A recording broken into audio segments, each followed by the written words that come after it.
Основний принцип діяльності в інформаційному просторі зеленої влади це не реагувати на будь-які провали. За принципом забудеться, розсмокчиться, розтягнеться. Перше. Друге, в інформаційному полі вони достатньо вміло маніпулюють вкиданням певної інформації, яка відволікає увагу суспільства від тих шкандалів системних, які вони мають.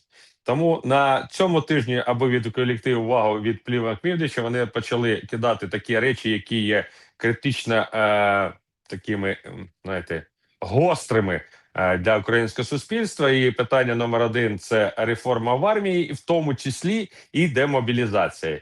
І це реально серйозно відволікло увагу українців, і всі почали вірити в чергову казку на рівні мільярда непосаджених дерев, на рівні бабушкафонів і на рівні вчительських зарплат по 4 тисячі євро.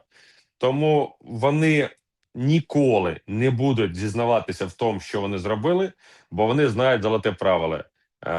Чистосердечне визнання – це прямий шлях на нари. Вони на нари не планують іти, вони рахують, що вони все роблять системно правильно, і вони не крадуть. Це ми розуміємо, що юридично це крадіжка. А вони рахують, що це використання можливості, це, скажімо так, оборудки на власних спроможностях за рахунок державних коштів.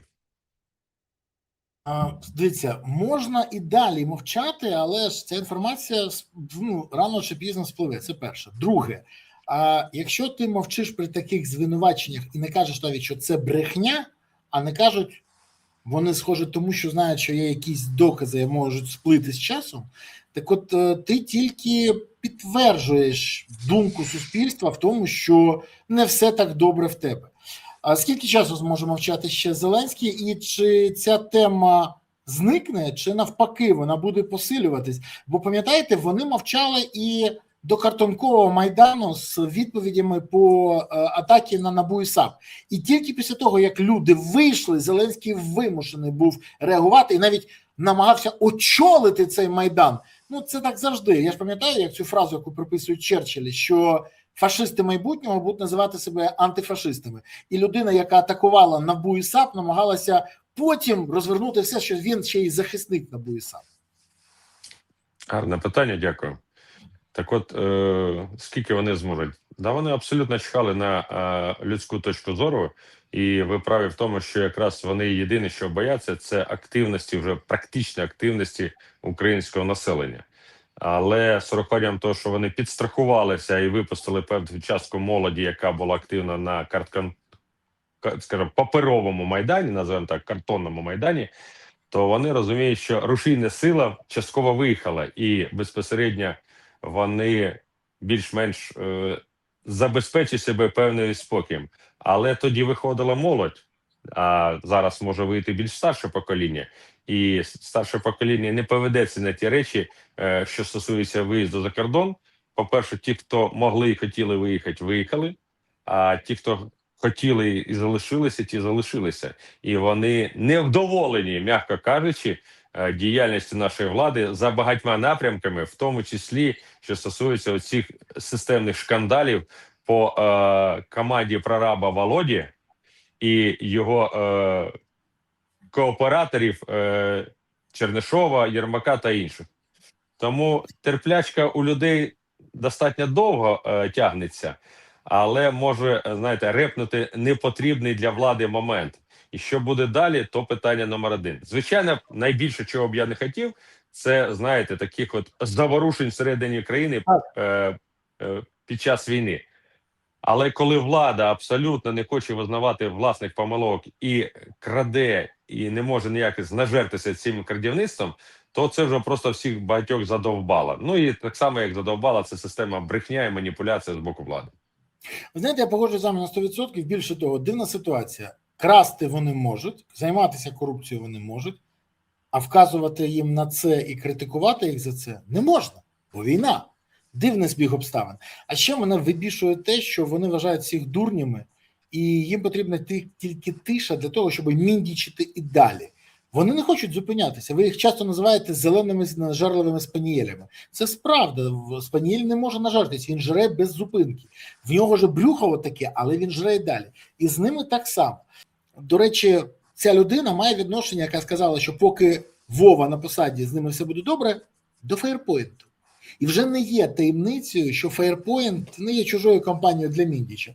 Я говорив з деякими виробниками дронів, великими виробниками, і вони кажуть, що якщо б Міндіч не трендів на відео, довести це було б неможливо, ну, на цих плівках.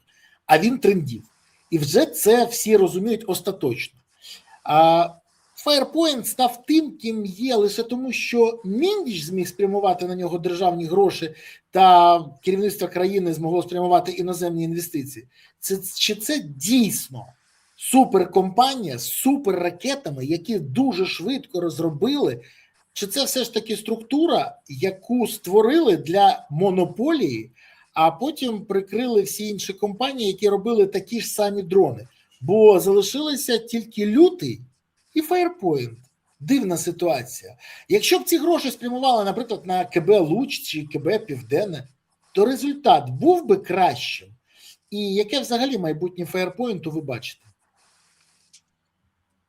Що стосується цієї теми, що Firepoint, то давайте розкладемо яйця окремо по різних кошиках. Перше, питання виробництва дронів – це одне, питання виробництва ракет – це зовсім інше. І те, що вони мають певні преференції в виробництві дронів, це ми бачимо і по замовленням, і по виробництву. А те, що по ракетах, ну це тільки рекламні ролики, це розпіарені виступи, і це величезна кількість грошей, які кудись вкладені, але нічого немає. І коли кількість питань зросла, а де ж гроші і де ракети, Володимир Олександрович згадав свою відмазку по зерну і мишах і сказав, як пам'ятаєте, коли сказали, де гроші де зерно Держкомрезерву? Миші з'їли. Миші жерли. Миші так, жерли, тоді сказали. Це всі випали в так само і тут. Завод був, але в нього попало і він згорів. Все. І нема нічого, і нічого і не було. Але між тим ми пам'ятаємо, що компанія Firepoint системно розповідала, що виробництво ракет вийшло на рівень 7 одиниць на день. І я розумію, що ми вже рахуємо ракети не в ті 3000, про яких ви там згадуєте, що позаминула обіцянка президента, а що це значно більше. І колись по команді нашого президента залпи крилатих і балістичних ракет полетять в сторону Російської Федерації. Ну, це так, фантазії Зеленського, в які вірить певна частка населення. Я ж дивлюсь більш практично на ці речі і розумію, що якщо подивитися аналіз нарощування виробництва ракет в тих самих Сполучених Штатах, тих самих ракет Томагавк, або ті ж самих ракет виробництва в Росії, то вони не можуть в десятки і в сотні разів збільшувати виробництво, як це робить компанія Firepoint. Ну, можна надурити все, що завгодно, але виробничі процеси і закони фізики надурити неможливо. Чомусь Firepoint вирішив, що вони це можуть зробити. Я вже не кажу, що поки що ракети ніхто й не бачив. Ролик, як вона стартує, одне.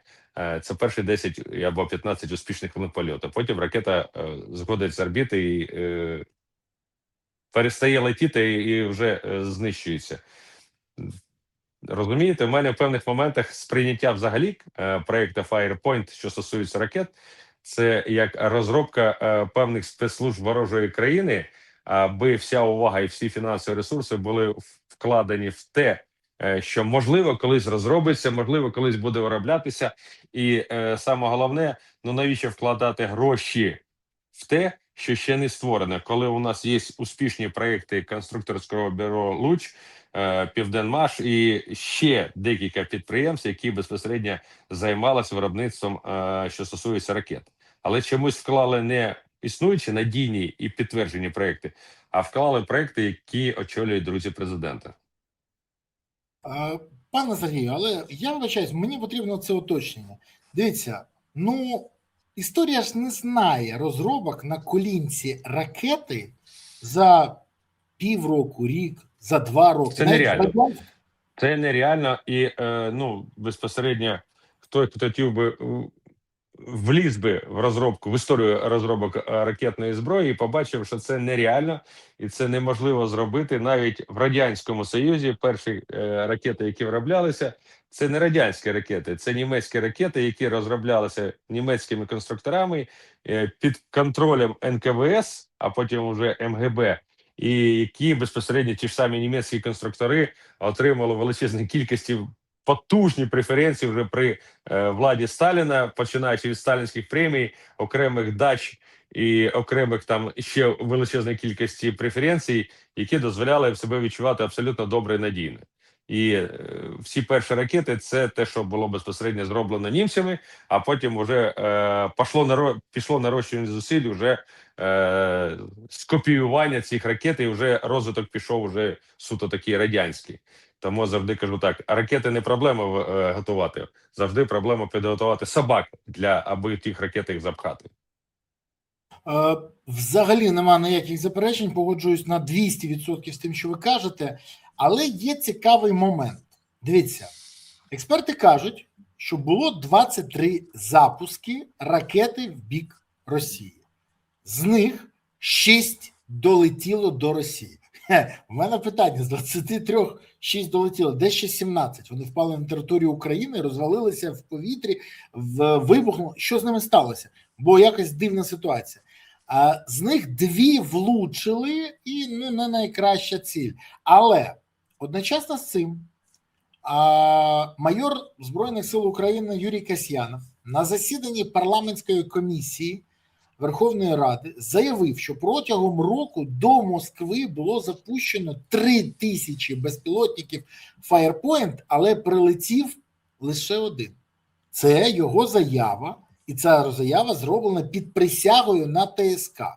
Це вимагає перевірки, бо якщо інформація підтвердиться, то чи не є це схемою для освоювання бюджетних грошей? Бо всі ці дрони викупає держава, і коли запустили 3000 дронів, і неважливо, влучили вони чи не влучили, бо влучив тільки 1 і взагалі не зрозуміло куди, а отримали 25% гарантовано зі всієї суми в кишеню з усіх запусків, то мені здається, це, мабуть, не про ефективність програми дронів по Москві, а про ефективність збагачення окремої групи осіб під керівництвом Міндіча.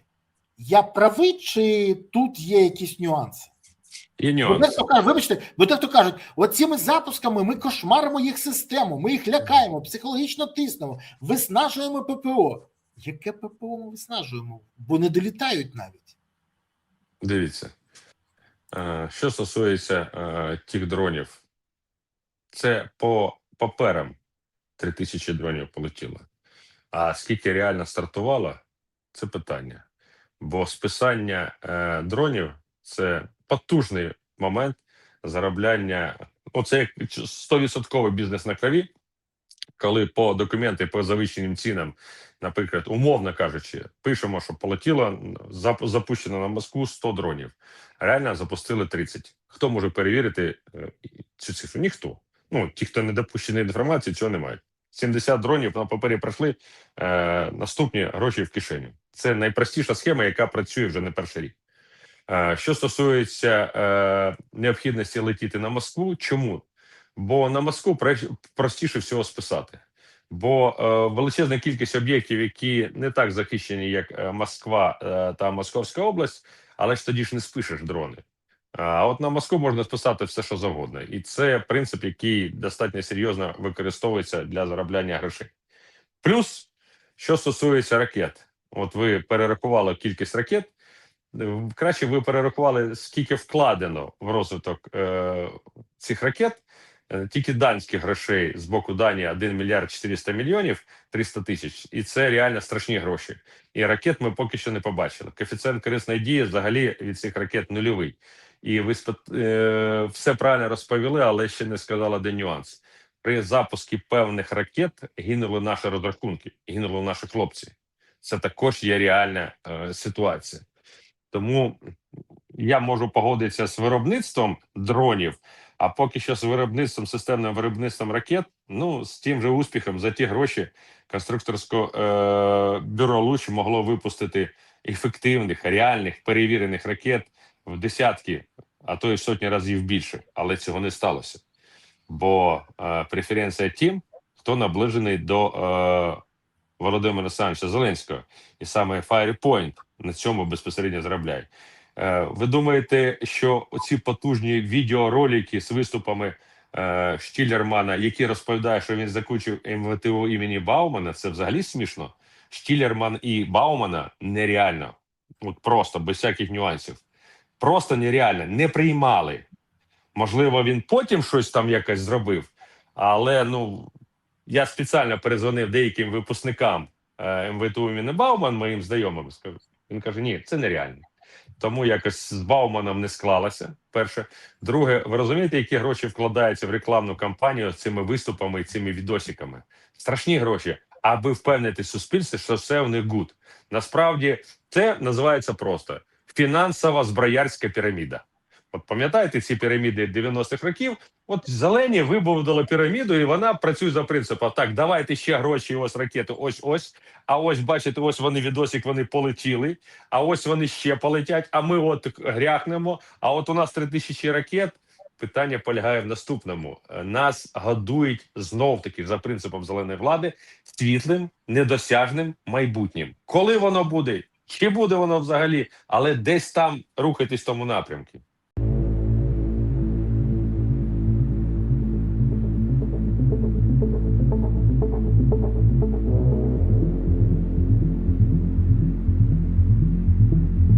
Thank you.